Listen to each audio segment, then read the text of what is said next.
When I turned 61, I threw a family party and not a single person showed up. That very same day, my daughter-in-law posted photos of the whole family celebrating an early Halloween at a luxury beachfront resort in Florida. I stayed silent. When they came back, I handed her a DNA test result that made her face turn pale.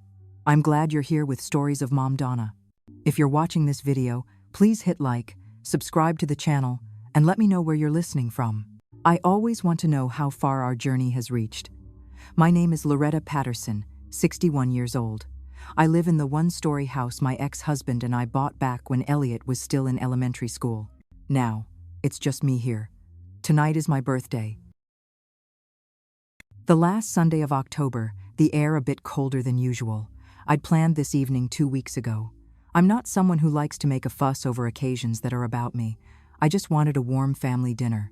I put family dinner, 6 p.m. in my phone calendar and shared it with our family group. Elliot, my son, Meadow, his wife, their 2 little ones, Tommy and Emma, plus my sister Ruth and her husband, 8 people in total. I put on the silver bracelet Elliot gave me the day he graduated college. He hugged me and said, "Mom, you have to wear this in every family photo."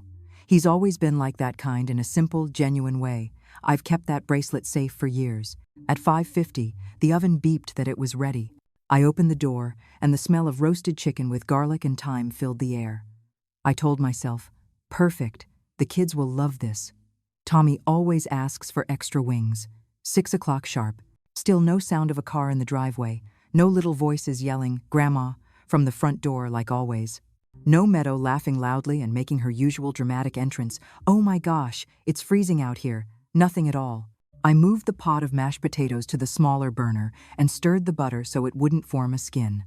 I made excuses for them. Maybe traffic. Maybe the kids suddenly needed a bathroom break. I'm not someone who jumps to extremes. I don't go straight to the worst-case scenario. By 6:15, still nothing. I called Elliot. 1 ring and straight to voicemail. I called Meadow. Busy signal. I called again. Still busy. I stood in the middle of the kitchen, phone still in my hand. I waited by the door until 6:45. Then, without even thinking, I opened Instagram, just something to do while waiting. And there it was, shoved right into my face like someone meant to hurt me. Elliot was sitting on a patio chair beside a sparkling blue pool.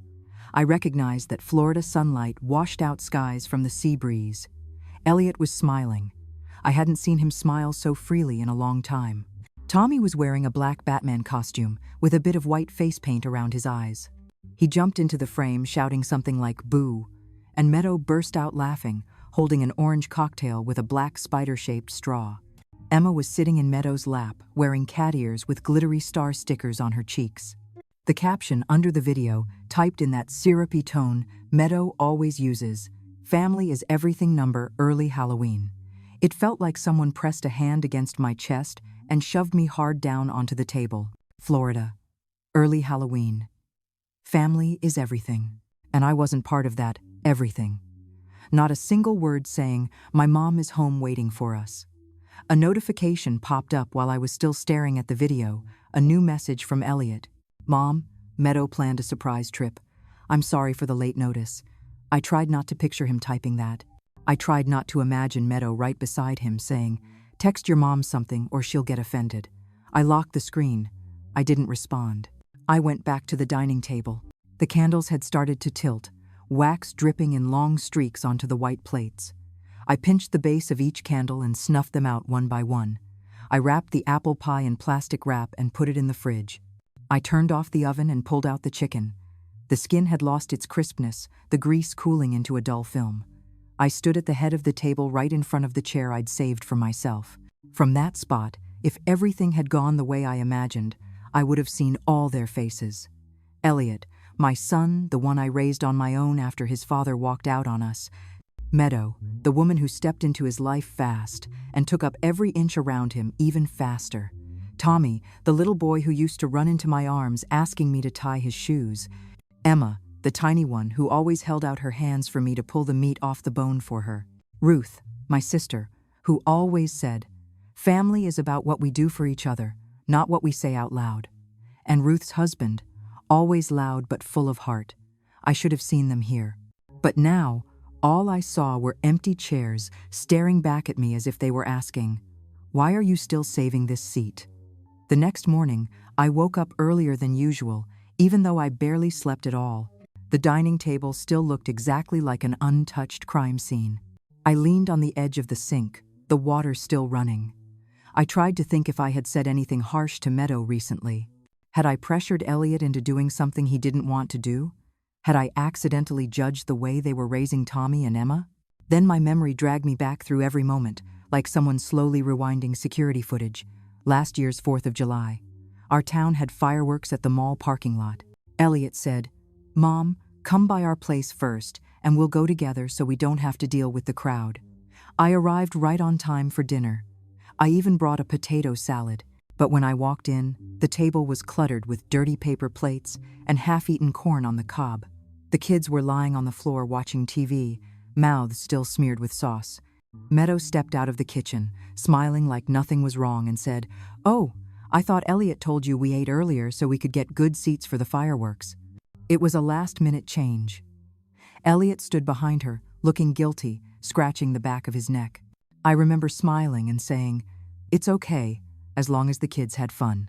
But as we walked to the fireworks area, I lagged a few steps behind them. I heard Tommy talking about how many fireworks he'd already counted earlier. Earlier? Meaning they'd already had their own little celebration before I arrived. What I was invited to was just the leftover part, the unimportant part, Thanksgiving last year. I called a few days before, asking what I should bring. Meadow said, "We're keeping it really small this year, just a quiet meal so Elliot doesn't feel stressed. Maybe you can take a break this year?" The way she said it sounded sweet, like she cared about my health and Elliot's at the same time. I convinced myself, fine, young people get tired too. Then came Tommy's winter performance at his elementary school. Tommy was so proud of his role as Snowman #4. He told me over and over the last time I saw him. I asked about the time of the show, and Meadow texted back, "The school just canceled, lots of kids have the flu, no parents allowed in for safety." It sounded reasonable. Winter always gets kids sick. I texted Tommy to rest. He replied with a string of Santa hat emoji faces, the kind of message a little kid taps out quickly with tiny fingers. 3 days later, I happened to see the Parent-Teacher Association website. They posted an album called Winter Showcase was a huge success. There was Tommy on stage, wearing a cardboard snowman hat, smiling big. In the front row, Elliot was leaning forward recording with his phone. Right beside him was Meadow, her head tilted toward the camera, her arm around Emma's shoulder. I wasn't there. I wasn't even given the chance to stand quietly in the back, like some old lady reminding herself, "Don't make noise." I was cut out of that moment completely, to the point that if someone only saw those photos, they'd think I didn't exist. As I looked back at each memory, the scariest part wasn't that I missed important occasions. The scariest part was how everything was framed to make me feel guilty if I were hurt. Meadow never said, "You don't need to come." She said, "You should rest tonight." She never said, "We want privacy." She said, "Elliot is stressed, I'm worried about his health." It always shifted onto Elliot. It always looked like she was protecting both me and her husband at the same time. I had to finally say out loud, at least in my own head, what I'd avoided admitting for so long. Meadow is smart. She spotted my weakness, my fear of being a burden. I raised Elliot alone. I hate the idea of anyone thinking I'm demanding. Meadow leaned right into that, like a locksmith finding the exact groove in a key. She doesn't act impulsively. This isn't a mess caused by people forgetting to text because they're too busy. This is a gradual removal. I thought of Elliot. My son is not cruel. He is not ungrateful to the point of wanting to erase his own mother. So why does he let this happen? The answer poured into me like cold water. Because the only person who manages his schedule, the only person standing next to him in every photo, the only person who controls what counts as family is Meadow. And over time, he only hears her voice. Everything else gets turned down. And then another question hit me. If this is her process of removing me, what's her next step? On Tuesday morning, I hadn't even tied my hair up yet when the doorbell rang. The kind of ringing that's persistent, not just someone pressing the button for fun. My first thought, a delivery. But I hadn't ordered anything. I glanced at the kitchen clock, 8:12. Out on the porch stood a man, shoulders slightly hunched against the cold. Mid-40s, maybe? His face was hollow around the eyes. His clothes weren't sloppy, just creased, the kind of creases you get from sleeping in your car on long drives. "I'm Loretta Patterson," I said first, my voice sharper than I expected. "I know," he replied. "You're Elliot's mother. Hearing your son's name come from a stranger's mouth is an unnerving feeling, like someone just opened a door to your house from the inside." I lowered my voice. "Who are you?" "David Chen," he said. "I need to talk to you." "About Meadow." My whole body snapped to attention. My heart sped up, but my mind grew focused. I opened the door a bit wider, but kept the chain latched. "I'm listening." He nodded, swallowing like he had just pushed a stone down his throat. "I used to live with her, in Portland. We were together almost 2 years. We had plans to get married." I leaned my hand against the doorframe, staying quiet. "When Meadow was about 2 months pregnant," he said slowly, "I came home from work one afternoon like any other day. The door was open. All her things were gone. Closet empty, drawers empty. Every photo of us gone. Her phone disconnected. Social media wiped. Voicemail changed. Everything. In a single day." His mouth twisted. "It wasn't a fight and then storming off. That leaves at least a pair of shoes behind. This was like she had never been there. I reported her missing," he continued. "I worked with the police. I contacted hospitals. I went to everyone we knew. I posted online. No one knew anything. After a month, people started saying the sentence anyone who's lost someone eventually hears. Maybe she doesn't want to be found." He gave a short, dry laugh. "The problem is, I knew she was carrying my child." I swallowed hard, not because of what he said, but because of how he said, "my child," like he needed to remind himself he wasn't imagining it. "I searched for almost a year," he said. I unlatched the chain. I heard my own voice automatic, "Come in." We sat at the dining table I had just cleaned the night before. He pulled a thick yellow envelope from his coat pocket, the kind used for legal documents. He placed it in the center of the table, not sliding it toward me, just setting it down like something that could explode. "3 months ago," he said, eyes locked on the envelope. "I was in Sacramento for work. I went out for lunch in Old Town. I saw Meadow. I could hear my own blood rushing in my ears. She wasn't alone," he said. "She was with a little boy, maybe 7, dark brown hair, slightly droopy ears, a small gap between his front teeth. He looked so much like me as a kid. I thought I was seeing an old photograph." He called her Mom and ran a few steps ahead of her, like he believed no one on earth could ever lose him. I forgot to breathe for a few seconds. "I followed them," he said. "Not too close. I just wanted to see. I know that sounds awful, but I needed to know the child was real." They went into a little kid's barber shop, the kind with police car-shaped seats. I stood outside and watched through the glass.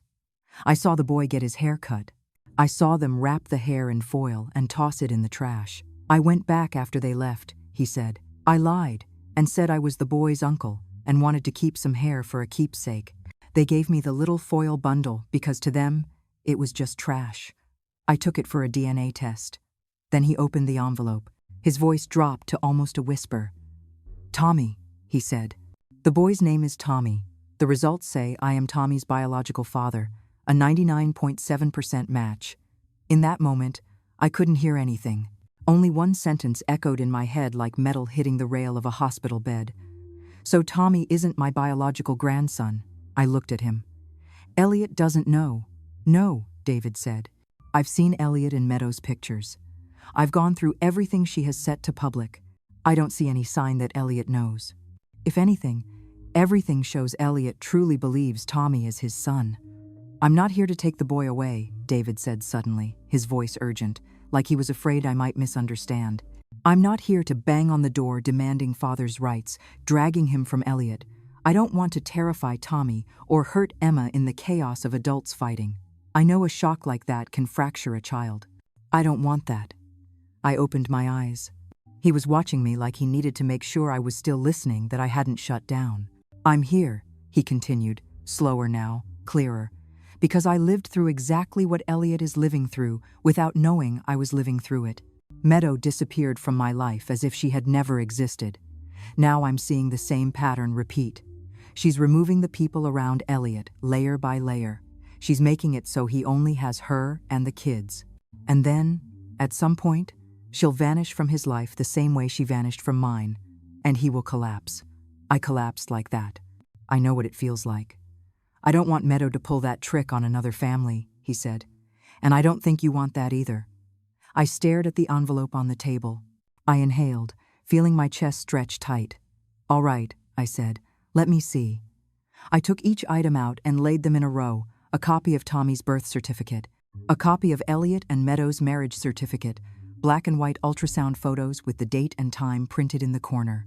Their wedding photo, the two of them standing in front of a white floral backdrop, Elliot in a gray suit, holding Meadow around the waist like he was afraid she'd slip away if he let go. Wedding date, early June. Ultrasound, mid-April. Clinic notes, 8 weeks pregnant. I set the ultrasound next to the birth certificate. Tommy was recorded as being born in early January the following year, with a note, born approximately 3 weeks early. I did the math, the kind of mother who's carried a pregnancy never forgets. If Meadow was 8 weeks pregnant in mid-April, conception would have been around mid-February. Meadow disappeared from David when she was about 2 months pregnant. He'd already said that. Mid-February to early January, that's nearly 11 full months. A baby born in early January and labeled 3 weeks premature to explain why the pregnancy appeared so quickly after the wedding. But if you remove that premature story from the equation and calculate from when she left David, Tommy wasn't early at all. He was born right on time. The story, the baby came a little early but he's healthy, thank goodness, the one Meadow repeated over and over as a touching milestone in their marriage, wasn't a memory. It was camouflage. It existed to legitimize a baby who had been there long before Elliot ever entered her life. I leaned back in the chair. For a moment, it felt like I was staring back at the last 7 years under an entirely different light. What I had once believed was passionate love was actually a carefully set trap. David took another stack of papers from his coat pocket, thicker, clipped together. And this, he said, his voice steady and low, her real name isn't Meadow, it's Margaret Winters. I looked up at him. He nodded. Legal paperwork, old driver's license registration, rental records in Portland, all under the name Margaret Winters. The name Meadow only appears after she left me. He flipped a few sheets, pointing lightly with his fingertip. Here's a marriage license from Nevada with a man named Robert Kim, lasted less than 2 years. Here's a marriage license from Oregon with a man named James Fletcher, also less than 2 years. Both times, the same pattern. She moved into their lives quickly, talked about the future, placed herself at the center, then slowly pulled them away from family and friends, and then she left. Gone. No explanation. No return. How long has she been doing this? I asked. Since at least her mid-20s, David said. Possibly earlier. We've only dug this far. There are gaps, large stretches where she simply disappears from records. Every time things start to crack with a man, she changes her name, changes her story, changes her backdrop. She rebuilds a new version of her life, the way someone else might change their phone number. I thought I knew Meadow. I thought we just didn't get along. I thought this was ordinary friction between a mother-in-law and a son's wife. The truth. I never knew the woman living with my son. I only knew the role she chose to play in front of me. I lifted my head. We have to do something. David nodded like he had been waiting for exactly those words. I've already spoken with a family law attorney. You can call her. I can't just show up at Elliot's door and throw all this in his face. That would only help Meadow create a narrative. A crazy stalker is targeting my family. I need someone on the inside. I need you. We met with the attorney that very afternoon over a video call, short but heavy. She spoke slowly, clearly, without dramatics. She didn't jump straight to lawsuits, custody battles, or explosions meant for temporary satisfaction. Instead, she laid out 2 first principles. First principle, prioritize the children's emotional well-being. Meaning, everything must move carefully, no blindsiding Tommy and Emma, no ripping the foundation of their lives apart in one sudden afternoon. Second principle, every step must be backed by evidence. After that, we spoke with a marriage and family therapist. She didn't talk much about documents. She talked about timing, when to speak, where to speak, and how to speak, so every adult present is calm enough to listen. Do not do this when someone is yelling, she said. Do not do it in a parking lot, in a hallway, or at school pickup. You need a controlled space somewhere. The children can be in the next room with someone to watch them, and the adults can sit at a table, the evidence laid out, and each person speaks in turn. No interrupting, no shouting, no words designed to stab the other in the throat just to feel relief. We don't need fireworks. We need Elliot to see clearly. I looked at David. He sat still with his hands clasped, a man exhausted yet ready to launch himself upright if an alarm sounded. I thought, this man lost his child to her. Elliot is losing his entire life to her. And I have been pushed off the edge of my own dining table by her. By this moment, my pain had changed its name. It was no longer, why did they forget my birthday? It had become, not one step further. I called Elliot midweek, keeping my voice as calm as possible. I said, Saturday night, come to my house. I have something important to discuss with both of you. I didn't use the words family meeting, didn't use the words resolve or problem. Those are the kinds of words that make people brace themselves. I said important and left silence after it. Elliot paused a few seconds before answering. Okay. I heard Meadow speaking quietly in the background, not the words, just the tone, like she was reviewing a proposal. Elliot came back on the phone and added, Don't worry, Mom, we'll be there. I spent all Saturday afternoon in the kitchen. I cooked Elliot's favorite beef stew, the one he loved back in high school. The table wasn't set for 8 this time, just 4. Me, Elliot, Meadow, the 2 kids. We had already prepared for the children to be moved to the living room when the time came for the adults to talk. The doorbell rang exactly at 6. I opened the door. Elliot hugged me first. A familiar hug, but not fully there. He smiled. Mom. I smiled too, but I didn't ignore the way his eyes slid away when I looked at him. He hugged me, just not for long. Meadow stepped in right behind him, as if this house were still her private stage. Cream-colored dress, hair pulled back neatly. She set her purse on the table near the door, glanced around the kitchen, and smiled politely. Let's eat quickly and head home early, all right, Loretta? The kids need to sleep on time. They've been running around all day. The kids need to sleep on time. It sounded reasonable. But the way she said it felt like a rope thrown around the neck of this evening. She had just set a countdown clock, without asking anyone.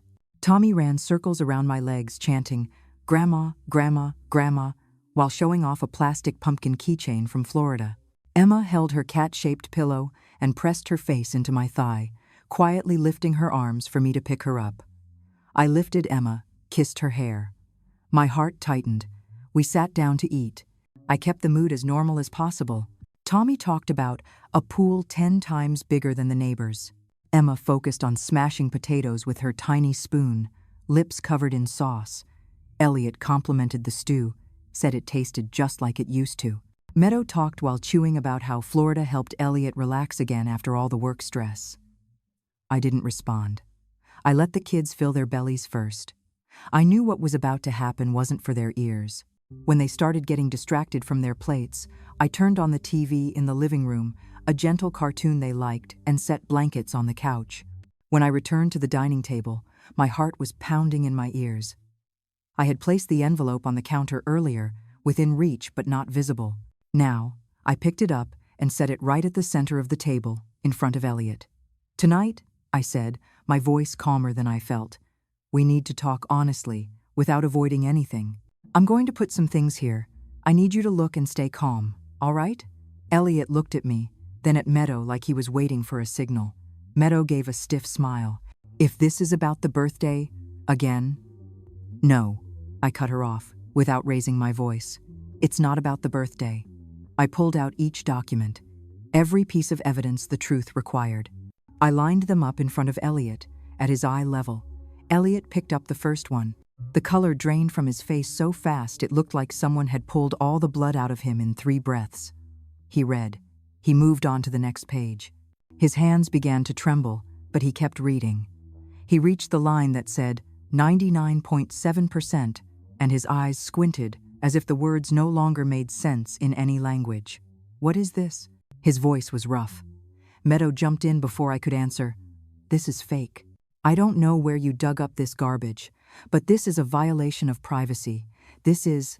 I turned to her, not looking away. Margaret Winters. We need to clarify this. I didn't shout. I didn't insult her. I simply used the real name she had buried. For the first half-second, Meadow didn't react. The half-second after, she whipped toward me, eyes widening, then narrowing like a cat with its tail stepped on. "What are you talking about?" Her voice snapped like a fishhook thrown too hard. "You need to stop being obsessed, Loretta. You're jealous because Elliot loves me and doesn't cling to you anymore. I know this type. Possessive mothers who can't stand their sons having their own lives, making up anything to sabotage the marriage. Pathetic." Elliot flinched like someone had punched him in the chest with a bare hand. "Meadow," I didn't look at Elliot. I kept my eyes locked on her. "All that evidence doesn't lie. Those numbers don't lie. I didn't invent the dates. I didn't invent the name Margaret Winters. You invented Meadow." Meadow opened her mouth. No sound came out. I saw her throat swallow like she had tried to shove a stone down, and it got stuck. Her eyes shifted rapidly. First raw denial, then frantic calculation, and finally something I had never seen in her before, fear of being seen for what she really was. Elliot looked back and forth between us, like a man standing in the middle of a highway with traffic barreling at him from both directions. "What? What is happening?" he choked. He lifted one paper, his hand still greasy from the stew. This says Tommy isn't." I felt my own breath. I did not want to be the one to say that sentence for him. I wanted Meadow to say it. I needed him to hear the truth, not just from his mother, so he couldn't dismiss it as, "Mom is exaggerating." Meadow gripped the edge of the table until her knuckles turned white. "Elliot, don't listen. This is fabricated. She's trying to destroy us. She's always hated me. She can't stand that I take better care of you than she ever has. Elliot cut her off for the first time in their entire marriage. "Shut your mouth." Meadow went silent. Elliot stared at her now, no longer seeking guidance but finally facing her. "So, from the beginning, you lied to me?" No sound from the TV in the living room, no clinking of spoons, nothing except the tight, tearing breaths of 3 people in that kitchen. That question hung in the air so heavy it tipped the whole house off balance. The house was so quiet I could hear the living room TV turn off by itself when the cartoon ended. No one mentioned going home that night anymore. Elliot understood.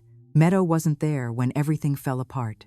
She disappeared into the bathroom to make a call to someone, then grabbed her purse and walked straight out without looking back. Elliot stood frozen near the kitchen door for almost a full minute, like someone who had just survived a car crash but hadn't realized he was still alive. Then he said one sentence, "Mom, we'll stay here tonight, okay?" I nodded. No one asked what Meadow might think.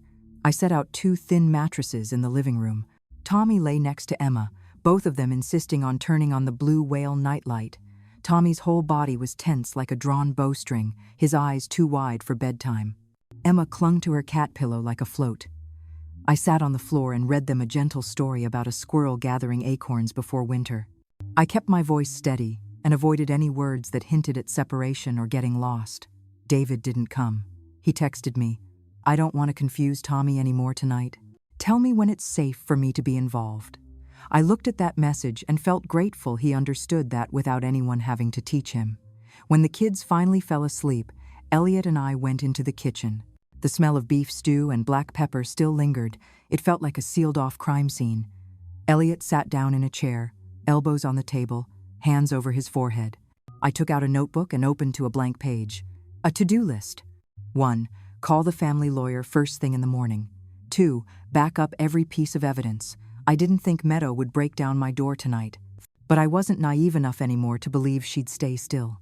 3. Start a written timeline. While I wrote, Elliot's phone kept buzzing nonstop. The screen lit up over and over. He ignored it for a while, then finally slid the phone toward me. "It's her." I asked only, "What is she saying?" He exhaled hard. At first, "Where are you?" "I'm so worried. Don't listen to your mother. She's got problems. I just want to protect you from toxic people." Then it turned into, "If you don't answer right now, I'll call the police and tell them your mother is illegally keeping my children." Then back to soft, "Can we talk privately without anyone interfering? I love you. Don't let anyone destroy our family." The exact cycle the lawyer warned us about. Beg, threaten, beg. Pull, strike, then stroke. I told Elliot, "Don't respond emotionally. If you must respond, stick strictly to facts. No arguing guilt, no apologizing, no confiding. Everything needs to be something you could print. He nodded, lips pressed tight like someone fighting nausea. Near midnight, I suddenly remembered my doorbell camera had captured a car stopping outside about an hour after Meadow left. At the time, I thought it was a neighbor turning around. I rewound the footage. It wasn't a neighbor. It was an unfamiliar car, parked right in front of my house for over a minute, headlights off, then driving away. No one got out, but it was enough to give me chills. I sent the clip to the lawyer with the note, "Just so you have this recorded if anything happens later." She replied almost instantly, even though it was late. "Save everything. Every tiny thing." Elliot stared at his own hands. "What do you think she's going to do?" I answered honestly. "She's going to try to rewrite the story before you fully understand the truth." I paused to make sure he heard every word. "She doesn't let other people define her. She will try to shape the narrative. Our job is to stay clear-headed." He swallowed hard. "I don't want the kids dragged into this." "That's the only thing we and she have in common," I said. "The kids." We discussed tomorrow morning. Elliot would call Tommy and Emma's school and say very plainly, "Our family is going through a difficult transition. The kids may be more sensitive than usual. If Tommy suddenly becomes unusually quiet or Emma cries for unclear reasons, please notify me directly. I want the school counselor to keep an eye out." No details, just a soft alert so the adults at school would watch carefully, without gossip. We didn't say much else. We didn't need to. We both understood the core of everything had changed. From now on, every decision would be measured by one question. Does this protect Tommy and Emma? If the answer is yes, we do it. If the answer is no, we don't. Everything else we would deal with later. The therapy room was smaller than I expected. The woman sitting across from us introduced herself in a steady, even voice. She was a licensed marriage and family therapist. She said we could call her an LMFT if we wanted. Tommy sat beside Elliot, chin slightly raised. He looked calm in that way only kids pretending to be grown-up calm can look. Emma sat on a beanbag chair, fists gripping the hem of my shirt, cheek pressed against my side like a kitten hiding behind a table leg. David sat in a chair across from us but angled off to the side, not in the center. He'd chosen that seat on purpose. From the start, he said he didn't want the kids to feel surrounded. The LMFT looked directly at Elliot and said, "Today we're doing one thing, putting simple words to a big truth so the kids can hear it without feeling like they're about to lose someone." Elliot nodded, shoulders a bit stiff, but his eyes focused. Ever since she walked out, he no longer looked to Meadow for cues. He was holding himself upright on his own. The LMFT turned to Tommy. She spoke slowly, not in a baby voice, just shorter sentences. "Tommy," she said, "today you're going to hear something the grown-ups should have told you earlier. It's not your fault. You didn't do anything wrong. This is only about how many people love you." Tommy frowned, but he didn't look away. He watched her carefully, as if deciding whether she was telling the truth. She continued, "You have a dad who has been with you since you were very little, who taught you to tie your shoes, took you to soccer practice, signed the papers at school. That is Dad Elliot." Elliot gave Tommy's shoulder a gentle squeeze. "You also have another dad, the one you look like your eyes, your hair, your smile. That is Dad David. Both of them are your dads. Both of them love you. That means you have two grown-ups who want you safe and happy." Tommy swallowed. He looked at David for a long moment. David didn't move. He kept his gaze steady, not pleading. He simply said, "Hi, Tommy. Well, Dad David, I make really good homemade pizza. I make the crust crispy. If you want, maybe sometime you can try it." The LMFT glanced at me, checking Emma's reaction. Emma was still glued to my side, head down, but I could feel her little body relaxing. Her eyes flicked up at David briefly, then she pulled back again. She didn't understand terms like biological father or legal father or DNA percentage. She understood something else, safety. I realized she was checking whether this unfamiliar man was trying to replace Elliot. David did exactly what the therapist had coached him to do. No hugs, no asking to be called Dad, no pushing into the kids' space, just existing in the room without breaking anything. Elliot spoke, and for the first time, I heard him say this directly to Tommy. "You have two dads, buddy. Dad Elliot is right here." He tapped his own chest. "And Dad David is right here." He nodded toward David. His voice shook on the first word, but by the last one it was steady. He turned to Tommy. No one is taking you away from anyone. No one is asking you to choose sides. You don't have to be on one team against another. That's not happening. Do you hear me clearly? Tommy looked at Elliot. He nodded short and quick, the kind of nod that keeps the world still for now. The LMFT turned to Emma, voice softer but not fake sweet. Emma, she said, you are loved. All 3 grown-ups here love you. She pointed to Elliot, to me, and to David, then spoke again before Emma could pull away. Your routine stays the same. You still have dinner time, bath time, and bedtime stories. No one is moving you anywhere tonight. You still go to dance class. Your stuffed kitty still sleeps next to you. No one is taking it away. That's all you need to remember for now. Nothing else. Emma nuzzled into me and gave a tiny, mm-hmm. She didn't understand the structure the adults were building. She understood one thing. Her world wouldn't be shaken tonight. For a child her age, safety means everything familiar stays on schedule. When the session ended, the LMFT spoke quietly to Elliot and me. This is only opening the door. Don't expect today to solve everything. But there's a good sign. No one ran out of the room.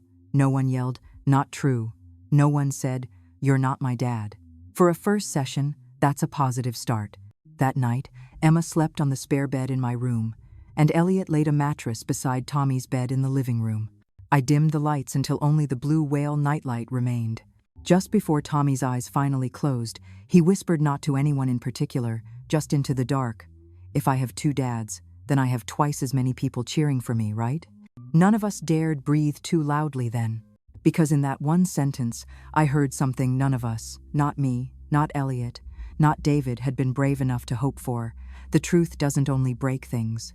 Sometimes, it creates more room for love to stand. Then the next steps came, and they were no longer gentle and breathable like the therapy room. The mediation room wasn't like a courtroom.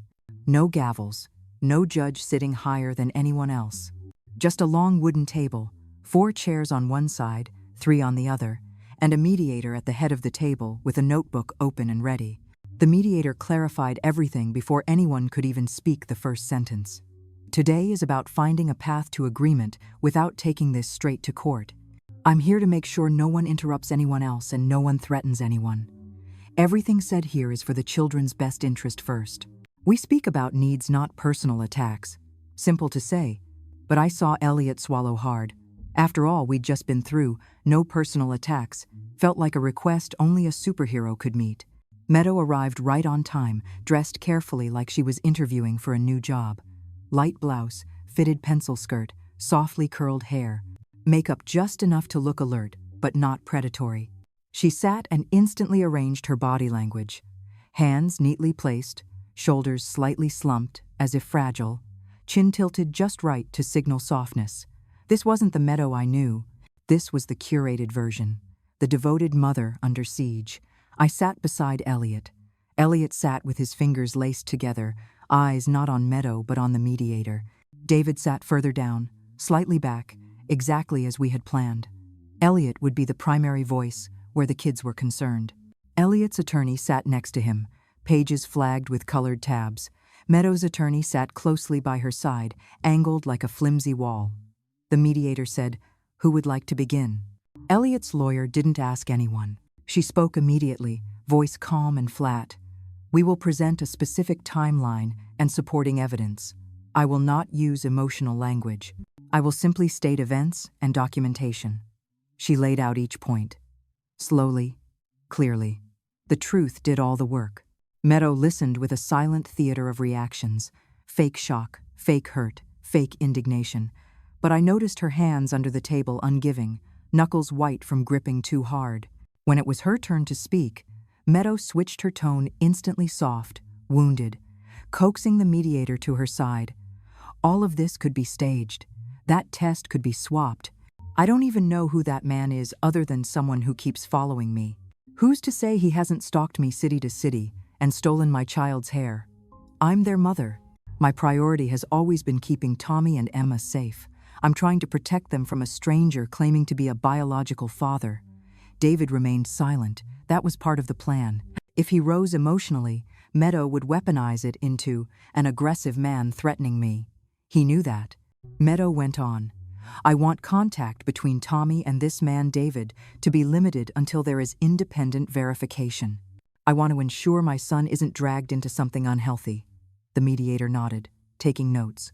Then she looked up and said plainly, without sugar, "Any limitation of contact must be based on the child's best interest. To restrict an adult, you must show how that person poses a risk to the child's safety or stability. I don't want him, there is not enough." Meadow stalled for a breath, then pivoted. Her voice sharpened. "He's not legal family. Elliot is the legal father. Elliot should decide who has access to his children." The mediator turned to Elliot. "What do you think?" Every eye shifted toward him. Elliot swallowed, then spoke. "I want Tommy stable. I want Emma stable. I don't want violence. I don't want fights in front of them. I don't want anyone taking them away in a moment of anger. I want a clear schedule, where they sleep each night, who picks them up, who is responsible if they get sick. I want everything written." He paused, then looked directly at Meadow. "And I want the truth. I can't raise them inside a lie anymore. I can't keep lying to Tommy about who his father is. I can't do that any longer." I saw Meadow choke back rage.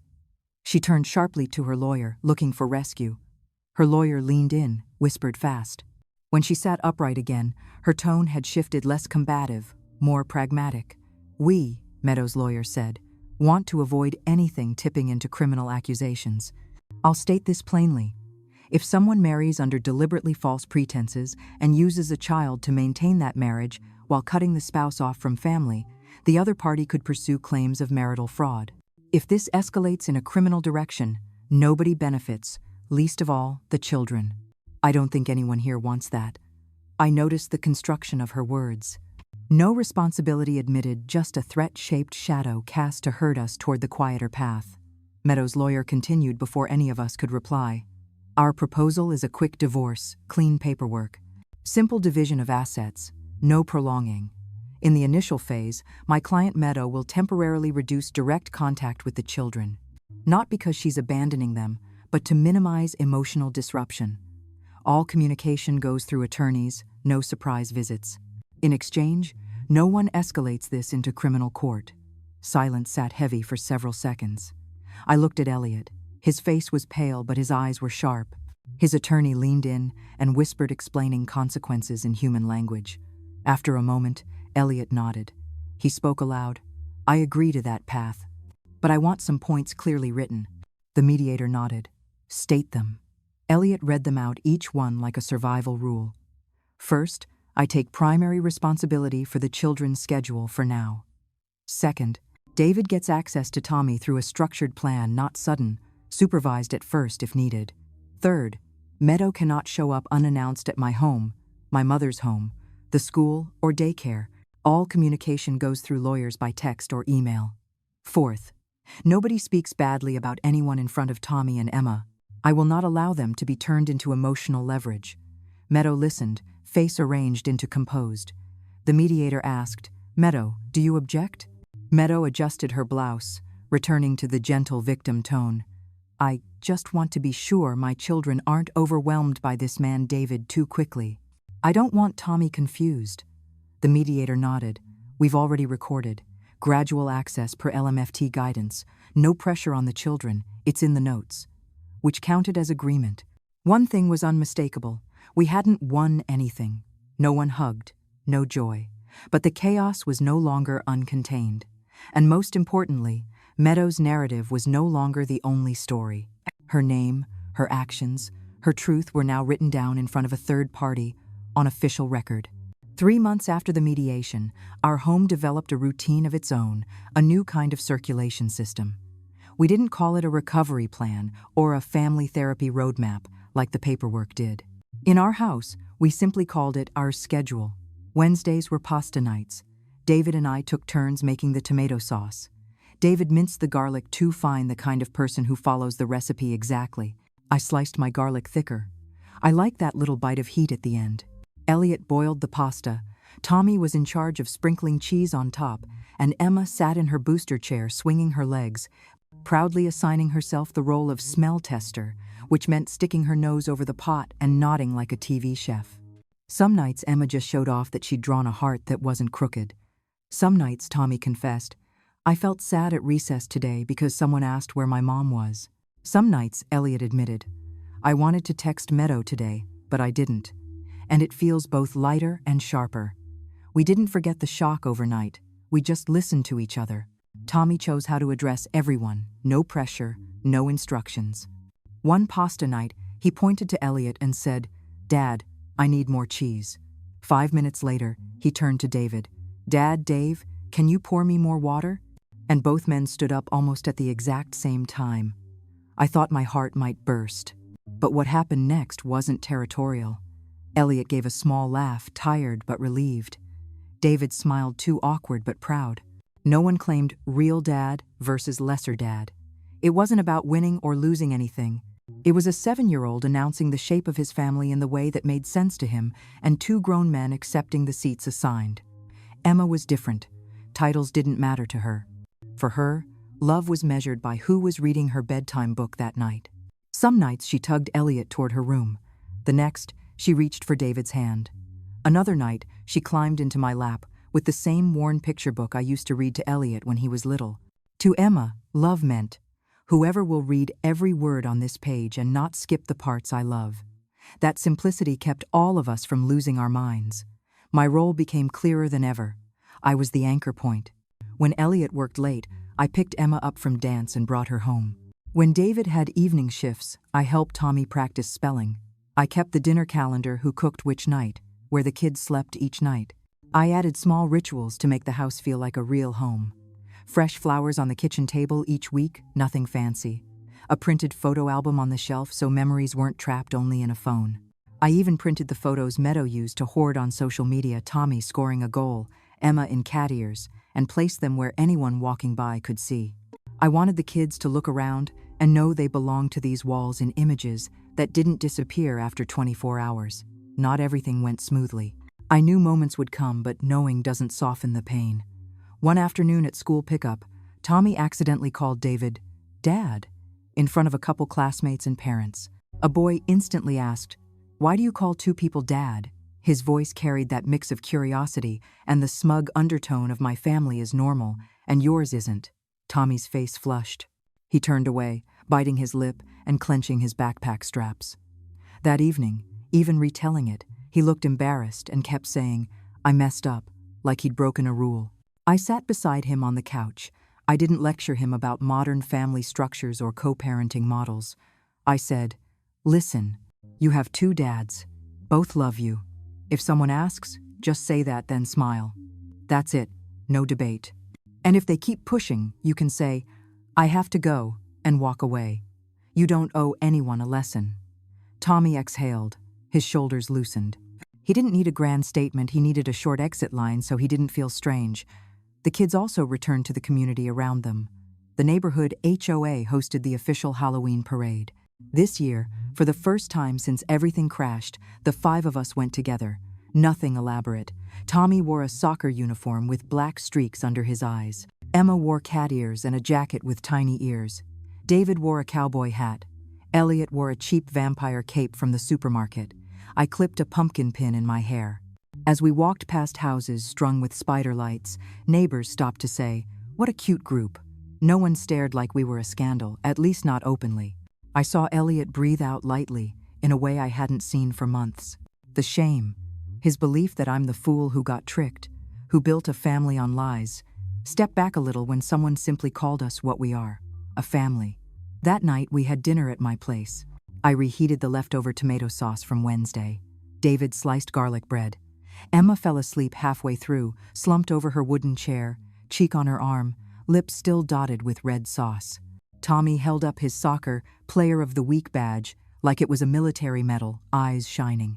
Elliot sat watching it all, silent for a long moment. I could see him scanning the kitchen like checking the perimeter after a storm. No shrill voice steering the air.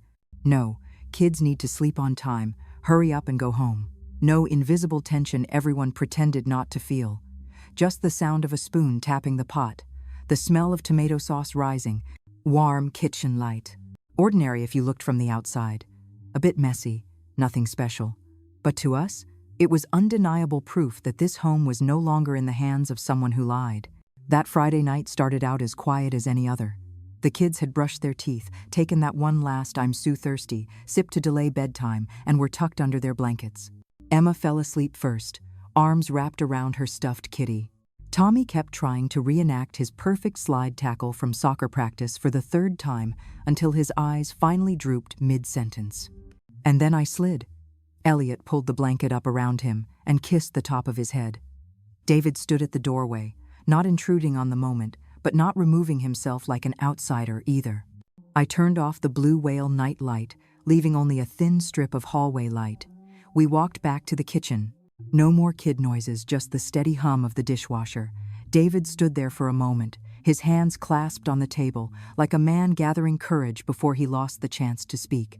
He looked at me, then at Elliot. "I want to legally change my name," he said plainly. "I want to add Patterson. I want to be David Patterson Chen." Elliot leaned back, elbows on the table, like someone had tossed him a ball he wasn't sure he should try to catch barehanded. I felt two things at once: surprise and a sharp, unexpected kind of relief. David continued, slow and steady, no circling around it. "I know that sounds huge, but this isn't 'I want to take your son.' It's not 'I want my name stamped on the kids.' It's the opposite. I want to honor what has raised Tommy all this time." He set his palm flat on the wood. "The biological truth is mine. I have to live with that, and so does Tommy. I can't run from that anymore, and I don't want to. But the family truth, who held him when he threw up at night, who rushed to school when the teacher called, who signed him up for soccer, who taught him to tie his shoes, that truth belongs to you too. That truth is Patterson, and I want to attach myself to that responsibility instead of standing outside like a guest who got invited to observe." I saw Elliot's face shift slowly from guarded tension to confusion to a kind of emotion I've only seen twice before: the day he first held Tommy, and the day he signed the papers agreeing to therapy after Meadow disappeared. David's voice grew firmer because no one interrupted him. "Legally, it's simple. I file the request at the county courthouse. There might be a public notice requirement. Then we wait for approval. I'll handle it. I'll pay for it. I'm not asking anyone else to sign anything. I just want Tommy to know that Dad David isn't a man who shows up in his life and then disappears. Dad David stands with Dad and Grandma to take care of him. And I want him to see that in my name." The kitchen went still. My heart thudded like a soft knock on wood. I didn't speak. This was Elliot's moment. Elliot lowered his hands to the table and leaned forward. He stared at David so long I thought he might cry or snap. But then he exhaled long and deep, like a man finally acknowledging what he'd known but hadn't dared to say. "Everything now," he said, voice rough but steady, "is for the kids. If that helps Tommy feel more solid, then do it." It wasn't a TV movie line like, "Welcome to the family." It was the sentence of a bruised man who chose to stay, to fight for his children instead of folding. From Elliot, "Do it," was the highest form of gratitude he could manage. My eyes burned, but I didn't cry. That Sunday, we made a special dinner. Not a birthday, not a holiday. We called it Family Commitment Day. I roasted chicken with garlic and rosemary like I did on my birthday, but this time no one was missing. David made garlic bread. Elliot helped Emma set the table. A single white candle in a glass jar stood in the center. Not a number candle, just a candle. I joked, "Whoever blows it out has to do the dishes." Tommy yelled, "That's not fair." Emma giggled and pulled a chair right next to mine. Tommy brought out a drawing. No dramatic introduction, just held it up like a trophy. 5 figures standing on green grass. Dark hair, brown hair, pink dress, jacket. One grown-up's hand resting on another's shoulder. 2 kids in the middle. At the bottom, big messy letters, "Home." Crooked lines, ink smudged but unmistakable. Emma set her stuffed kitty in the chair beside me and announced, "Kitty sleeps here with Grandma," as if making an official house rule. No one tried to take that seat from me anymore. After dinner, when the kids were droopy-eyed and begging for stories, Elliot brought out a new framed photo from the print shop. Taken just the week before golden evening sun, warming the backyard. Elliot's arm around David. Tommy on David's shoulders, laughing wide, soccer badge held high. Emma beside me, her tiny hand gripping my fingers. I studied each face, no defensive tension. No, we must look perfect to prove we're normal. Just honest exhaustion, but peace. We weren't pretending anymore. We were simply there as ourselves. Elliot handed me the frame. "Where should it go, Mom?" I didn't ask, "Are you sure?" I didn't say, "Is it too soon?" I didn't seek permission. I walked straight to the living room, to the wall above the bookshelf, right between Elliot's childhood photos and Emma's crayon art. I hung it there, at eye level, not hidden in a hallway, not tucked into a kitchen corner, right in the living room where anyone who entered this home would see it first. A home that isn't perfect but is real, and after everything, that turned out to be the reward.